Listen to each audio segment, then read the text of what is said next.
दोस्तों नमस्कार, कैसे हो आप सब। आशा करता हूँ अच्छे होंगे। दोस्तों आज है दिन वेडनेसडे का और आज डेट है 1 फरवरी 2023 और टाइम हो रहा है दोस्तों 8:41 हो चुके हैं और मैं अभी आ चुका हूँ अब पावर हाउस के पास में। और लास्ट स्टॉप मेरा हुआ था दोस्तों आपका ये मोती नगर। तो मोती नगर से ये लगा लो राइडे तो आ रही थी, सर्च अच्छा खासा लगा हुआ था। पर वही है कि जाना है द्वारका, तो लोकेशन द्वारका की लगी हुई है, दे रहा है गुड़गांव, ठीक है। और उसके बाद लाजपत नगर की दे रहा है। मतलब उल्टी पुल्टी राइड, मतलब घर जाने ही नहीं देना चाहता कि मतलब कोई अब भाई सुबह का काम कर रहा है तो शाम के टाइम वो सोचता है कि भाई घर की लोकेशन लगा दी जाए।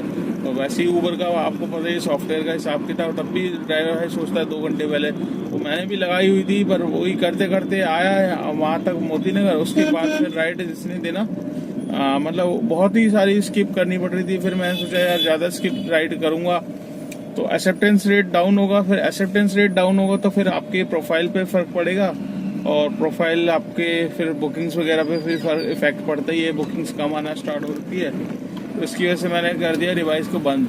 तो मैं वहाँ से धीरे धीरे चलते चलते आ गया यहाँ पर। और दोस्तों आज मैं मॉर्निंग में निकला था, करीब वही 7:40 पौने 8 तक का टाइम था मेरा आज का निकलने का। तो आज मेरे पास बुकिंग जो आई पहले सीधा वसंत कुंज की आई, डीपीएस स्कूल की। तो वसंत कुंज जाते वक्त मैंने सुबह ही मतलब सीएनजी आपका ये जो मधु विहार की रेड लाइट वाला है वहीं से डलवा ली थी सुबह सीएनजी। तो सुबह डलवाई थी 509 रुपये की सीएनजी मैंने। तो वहाँ से वसंत कुंज गया, वसंत कुंज से फिर मेरे पास सीधा महिपालपुर मतलब नांगल देवात से आ गई थी। तो एयरपोर्ट टर्मिनल 3 की थी, नाइजीरियन पैसेंजर था। तो एक मन कर रहा था यार नाइजीरियन है, जाऊँ नहीं जाऊँ, क्योंकि आपको पता है थोड़ा सा डर रहता ही है उस तरफ। क्या है कि नांगल देवात के साइड में काफ़ी अंदर जाके थी बुकिंग। तो मैं 5-6 मिनट तक खड़ा रहा, तब फिर वो आया। फिर उसके बाद उसको टर्मिनल 3 छोड़ा। टर्मिनल 3 पे दोस्तों इतना आज मतलब क्राउड था, पता नहीं क्या किस चीज़ का क्राउड था, फ्लाइट ज़्यादा थी ये क्या है, ये पूरा का पूरा पैक पड़ा हुआ था। नीचे से ऊपर चढ़ने तक में मतलब टाइम लग गया था 5 से 6 मिनट। तो वहाँ पर उनको छोड़ा, वहाँ से फिर एक तो एयरपोर्ट जाने में प्रॉब्लम बस वही होती है कि एयरपोर्ट से सीधा हमें महिपालपुर जाना पड़ता है और महिपालपुर जाने का रास्ता पूरा बंद कर रखा है। वहाँ से एरो सिटी से घूम के फिर जाओ, फिर टाइम लगता है और फिर वहाँ पहुँचो तो वहाँ से फिर दोबारा एयरपोर्ट की बुकिंग होती है। तो मैं वापस महिपालपुर पहुँचा। महिपालपुर से फिर मेरे पास खैर एयरपोर्ट की तो नहीं बची थी, मेरे पास जो बुकिंग आई थी आपका, तो वहाँ से बुकिंग मेरे पास आ गई थी ओखला की, ओखला फेज 3 की। ओखला फेज 3 छोड़ने के बाद मैंने कैलाश हिल्स से आ गई थी बुकिंग आपका ओखला वाली साइड से। वहाँ से बुकिंग आई थी आरकेपुरम खन्ना स्टेडियम है, तो उनको वहाँ पे ड्रॉप किया। ड्रॉप करते ही फिर मेरे पास आ गई थी आपका इधर प्रगति विहार की सीजीओ कॉम्प्लेक्स के पास में। तो जस्ट वहीं पे रेड लाइट के पास में मैंने ड्रॉप किया। वहाँ से मैं सोचा था, एक मन कर रहा था निजामुद्दीन चला जाऊँ, एक मन कर रहा है लाजपत नगर चला जाऊँ, तो कहीं नहीं गया। वहाँ से मैं पहुँच गया साउथ एक्स से मेरे पास सीधा बुकिंग आई गुड़गांव की। तो गुड़गांव उद्योग विहार मैंने छोड़ा, उद्योग विहार से फिर मैं आ गया था अपना अड्डे पे ही, वही यू ब्लॉक। तो यू ब्लॉक पे आया, यू ब्लॉक पे मैंने लोकेशन डाली थी। तो खाना ही खाने बैठा था, मैं सोच रहा चलो 12-12:30 बज रहे हैं तो खाना खा लेता हूँ। और खाने जैसे खाने लगा एक ही रोटी, वैसे ही बुकिंग आ गई सरोजनी नगर की, सरोजनी नगर मार्केट। तो एक रोटी खा के फिर खाना वापस पैक किया रखा साइड में और सरोजनी नगर लेकर गया, उन्हें मार्केट छोड़ा। तो मार्केट के पास भी छोड़ते ही फिर मैंने कहा चलो खाना खा लेता हूँ। खाना खाने से मतलब टिफिन ही खोला था, वैसी बुकिंग आ गई आपका मूलड़बंद। तो मूलड़बंद आज की ट्रिप लेना बहुत भारी पड़ गया दोस्तों। मैं 2 दिन पहले भी गया था उस साइड में तो बिल्कुल भी जाम नहीं था, बट आज क्या है कि इतना गंदा जाम मूलड़बंद पे मिला है जिसकी कोई हद नहीं है। दोनों साइड में, एक तो आपको पता है वो फरीदाबाद वाला जो बाईपास रोड है, वहाँ से शायद यहाँ से कालिंदी कुंज से लेके आगरा तक का कुछ बन रहा है। तो क्या बन रहा है ये पता नहीं है, बट हाईवे बन रहा है। तो किसी भाई को पता हो तो मुझे कमेंट्स करके जरूर बताना दोस्तों, क्या बन क्या रहा है, एक्सप्रेस वे बन रहा है, क्या बन रहा है, तो कुछ समझ में नहीं आ रहा है। तो तो जिसकी वजह से क्या है कि जाम बहुत तगड़ा लगा हुआ था। एक तो मेरा जो जाने का टाइमिंग था वो स्कूल टाइमिंग पे पहुंच गया मैं, तो इस वजह से गलती हुई। और फिर उनको उतार, मैं बोल रहा राइडर को यार तुम यहीं पे उधर जाओ, ऑटो कर लो। तो कहता भाई वाइफ मेरी प्रेग्नेंट है, अब कॉम्प्लिकेशन हो जाएंगे, तो इसलिए मैंने कहा चलो भाई आपको आपकी प्रॉब्लम है तो प्रॉब्लम समझनी पड़ती है। तो ऐसे मैं उतार भी नहीं सकता था। तो वो भी पैसेंजर अच्छे थे, तो उन्होंने भी मतलब जहाँ अंदर जाना था वहाँ नहीं जाके, जैसे ही जाम ख़त्म हुआ वो रोड पे ही उतर गए थे। कहते भैया आप अंदर जाके फंसोगे तो हम यहाँ से पैदल चले जाएंगे, आप यहाँ से निकल जाओ। तो कई कस्टमर होते हैं जो राइडर होते हैं जो अच्छे होते हैं और समझते हैं ड्राइवर की प्रॉब्लम को, कि ड्राइवर की टाइम को भी समझते हैं। अब उन्होंने देखा होगा यार इस भाई का ऑलरेडी इतना टाइम ख़राब हो गया, क्योंकि जितना टाइम ये लगा लो वहाँ से सरोजनी नगर से उधर लाने में नहीं लगा, उतना वेट करने में लग गया। तो आधा घंटा कम से कम एक ही जगह पे खड़ा रहा। तो जिसकी वजह से देखो आधा घंटा अगर आप टाइम वेस्ट हो रहा है तो आधे घंटे में आप एक राइड भी कर सकते हो, उसमें 100-150 रुपये आपके अर्निंग आराम से हो जाती है। तो मैं वहाँ से दोस्तों मेरे पास आ रही थी नोएडा की ट्रिप, नोएडा की मैंने उठाई नहीं, फिर मैं वहाँ से चला गया आपका कालिंदी कुंज की तरफ, मेट्रो की तरफ। तो वहाँ से भी बुकिंग ये लगा लो आई नहीं मेरे पास।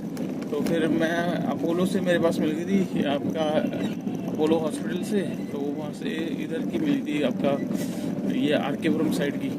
तो आरकेपुरम मैंने ड्रॉप किया, आरकेपुरम के बाद फिर मैंने लगा दी थी लोकेशन। तो शाम का टाइम हो ही रहा था, फिर मेरे पास आ गई थी आपका इधर रानी बाग की। तो रानी बाग से छोड़ता हुआ फिर मोती नगर से फिर सीधा खाली। तो ये दोस्तों वो होता है, मतलब जब आप चाहो ट्रिप से तो लंबी आ नहीं रही है, दिल्ली में घुमाया जा रहा है।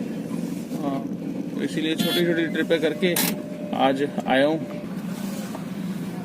तो दोस्तों ये तो डेली का रूटीन है हमारा, और कहाँ जाते हैं आप भी सोच रहे होंगे महेश भाई डेली अपने ब्लॉग में ये सब चीजें बताते हैं कि कहाँ पहुंचे। तो अपना एक्सपीरियंस शेयर करता हूँ कहाँ गया। नए भाइयों के लिए थोड़ा सा नॉलेजेबल हो जाता है कि किस लोकेशन पे जाना चाहिए, किस लोकेशन पे, जैसे कि मैंने कल का ब्लॉग में बताया था कि कौन सी लोकेशन पे बेस्ट है जाना, बेटर रहता है या नहीं रहता।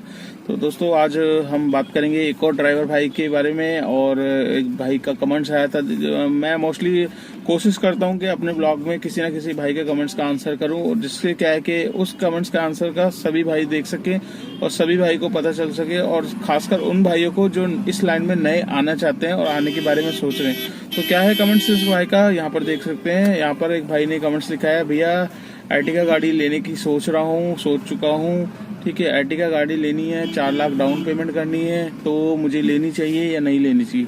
तो इनका कमेंट सिर्फ यही है। अब इन भाई से मैं ये पूछना चाहता हूँ कि भैया अगर आप वीडियो देख रहे हो मेरी, तो सबसे पहले आपको ये सोचना है कि आप इतनी बड़ी गाड़ी क्यों लेना चाह रहे हो। देखिए फर्स्ट ऑफ ऑल, अगर आप ओला उबर के बिहाफ पे लेना चाह रहे हो तो बिल्कुल मत लेना, लाखों रुपए फंस जाएंगे। लाखों क्या, बहुत ज़्यादा ही फंस जाएंगे भैया। 14 लाख मतलब 9 तो वैसी पड़ रही है, 9-10 की, और इंटरेस्ट लगा के आपको 13-14 आराम से पड़ जाएगी। और इतना काम अर्टिगा में है नहीं, ठीक है। ओला उबर पे तो नहीं है काम। ओला उबर में के अलावा अगर आप किसी आपका फिक्स रूट पे लगानी है, या कहीं आउट स्टेशन की बुकिंग्स भी करनी है, टैक्सी स्टैंड से टाई अप किया हुआ है आपने, या आपको इतना लग रहा है कि भाई मैं ओला उबर के अलावा भी अपनी गाड़ी का सब कुछ हटा उठ होकर किस्त भी निकालूंगा और बच भी जाएगा, तो आप डेफिनेटली ले सकते हैं। बट अगर आप नए हो और आप सोच रहे हो कि ओला उबर के भरोसे ली जाए, तो बिल्कुल मत लेना दोस्तों। ये आपकी सबसे बड़ी गलती होगी, और काफ़ी भाई ये गलती कर चुके हैं। तो मैं इसीलिए अपनी वीडियो में सभी भाइयों को बताता हूँ कि भैया हर चीज़ मतलब सुनने से नहीं होती, उसका एक्सपीरियंस लिया जाता है। तो हमें दूसरों का काम देख के ऐसे नहीं करना कि फटाफट गाड़ी बुक कर देनी है। तो सबसे पहले जैसे कि आप समझ नहीं सकते हो मैं क्या बोलना चाह रहा हूँ, वही चीज़ मैं रिपीटेड बोलता हूँ हर भाई को, कि सबसे पहले आपको एक्सपीरियंस लेना है। किसी की गाड़ी लेके चला लो, आपको खुद पता चल जाएगा कि हाँ इस लाइन में काम है कि नहीं। अगर अर्टिगा लेनी है तो अर्टिगा ही लेकर चला के देखो, और 10-15 दिन ठेके पे भी मिल जाती है गाड़ियाँ, ऐसी बात नहीं है। या सबसे बड़ी बात, आपको एयरपोर्ट साइड जाओ, एयरपोर्ट में इतनी अर्टिगा वाले टैक्सी वाले मिलेंगे। गुड़गांव अगर जाते हो, गुड़गांव में काफ़ी टैक्सी वाले मिलेंगे। तो आप 10 बंदों से पूछो, 15 से पूछो, 50 से पूछो, वो अपना आपको सही एक्सपीरियंस, तब जाके आप सबकी बातें सुन के तब आप डिसाइड कर सकते हो। और ये सब तो वो हो गई कि हमने एक्सपीरियंस किया। और सबसे बड़ी बात होती है कि खुद चला के देखना। अगर आप खुद किसी की हफ्ते भर भी चला के देख लोगे तो आपको पता चल जाएगा कि आप कितने कैपेबल हो, कितना आप कर सकते हो काम। तो हर एक भाई की अर्निंग अलग अलग होती है, हर एक भाई अलग मेहनत करता है। मैं जैसे करता हूँ, सुबह निकला था 7:40 पे, अभी टाइम हो रहा है आपका 9 बज गए हैं तकरीबन। तो कितने घंटे हो गए? 12 घंटे ऊपर ही हो गए, 1.5 घंटा ऊपर ही हो गया। चलो 1.5 घंटे का हटा लो, 12 घंटा मैंने बैक टू बैक काम किया है, तब जाके जितना काम होता है उतना होता है। तो इस काम में मेहनत बहुत चाहिए दोस्तों। तो सबसे पहले मैं उन भाई को यही बोलना चाह रहा हूँ कि अगर आपकी कोई जान पहचान का है, अगर आउटसाइड का काम कर सकते हो, आप कहीं टाई अप है, तो ही आप गाड़ी लेना, अदरवाइज मत लेना। क्योंकि लोगे फिर आप पछताओगे और इतना एक्सपीरियंस होगा नहीं आपको इस लाइन का। तो काफ़ी भाई ऐसी फंसे हैं गाड़ी ले लेके, तो ऐसे उसमें मत सोचना। ठीक है दोस्तों, तो आपको आज की ये वीडियो कैसी लगी मेरी कमेंट्स करके ज़रूर बताना। और आज का मैं काम आपको बता देता हूँ दोस्तों, कितना मेरा काम है। जितना भी काम होता है आपको दिखाई देता हूँ मैं। तो दोस्तों आज का मेरा काम यहाँ पर आप देख सकते हैं, 2063 रुपये का मेरा काम है आज का। और इसमें 2 टोल मिले हैं मेरे को, एक MCD टोल मिला है गुड़गांव का, और गुड़गांव का स्टेट टैक्स मिलेगा कल। तो 2263 रुपये, मतलब आप राउंड फिगर अगर देखना चाहो तो 2100 रुपये कर सकते हो। और एक सेकंड में गाड़ी साइड में लगा दो, वरना यहाँ पर है ना जाम लग गया। एक्चुअली बेटी के लिए कुछ ले रहा था खाने का आइटम, तो उसको ऑर्डर दे दिया था मैंने।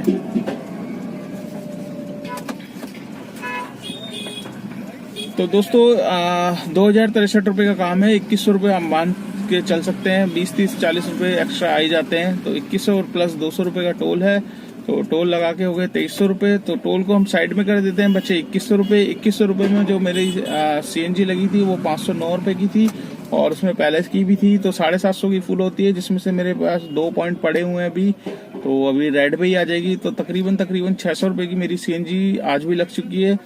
तो 2100 रुपये में से 600 रुपये हम माइनस कर लेंगे, बचेंगे 1500 रुपये। 1500 रुपये में से आप 200 रुपये गाड़ी की मेंटेनेंस, फिटनेस, परमिट, इंश्योरेंस, गाड़ी के टायर खींचने हैं, ये सारे के सारा खर्चा मैं 200 रुपये में काउंट करता हूँ।